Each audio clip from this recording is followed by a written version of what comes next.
Hi everyone, welcome back to my channel. This is Keerthi Charan. ఈరోజు నేను మీకు ఆనపకాయ పెసరపప్పు కర్రీ చేసి చూపిస్తాను. ముందుగా స్టవ్ వెలిగించుకొని కళాయి పెట్టుకొని సరిపడేంత నూనె వేసుకోవాలండి.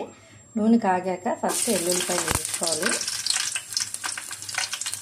ఎల్లుల్లిపాయలు వేగుతున్నప్పుడు మనం పోపు సామాన్లు కూడా వేసుకోవాలి. ఇందులో ఆవాలు, జీలకర్ర, సోంపు, ఎండుమిరపకాయలు ఒక 3 వేసుకుంటున్నాను. ఇవి వేగుతున్నప్పుడు మనం పచ్చిమిరపకాయలు కూడా వేసుకోవాలండి. అది నేను ఒక 3 పచ్చిమిరపకాయలు వేసుకున్నాను. ఆ తర్వాత ఉల్లిపాయలు కూడా వేసుకోవాలి. నేను ఒక 2 మీడియం సైజ్ ఉల్లిపాయలు తీసుకున్నానండి. ఉల్లిపాయలు వేసుకుంటున్నాను.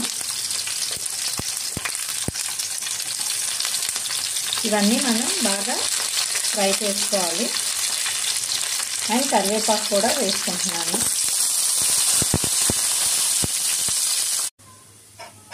మనం కడిగి నానబెట్టుకుని పెసరపప్పు వేయించుకోవాలి. ఇలాగా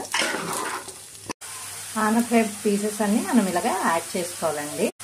మనం ఇప్పుడు పసుపు, ఉప్పు యాడ్ చేసుకోవాలండి. యాడ్ చేసుకొని కొంచెం మూత పెట్టుకొని ఫ్రై చేసుకోవాలి. సో మనం ఉప్పు, కారం, పసుపు వేసుకున్న తర్వాత కూరలో తగినంత వాటర్ పోసుకొని మనం దగ్గరికి మగ్గనివ్వాలి.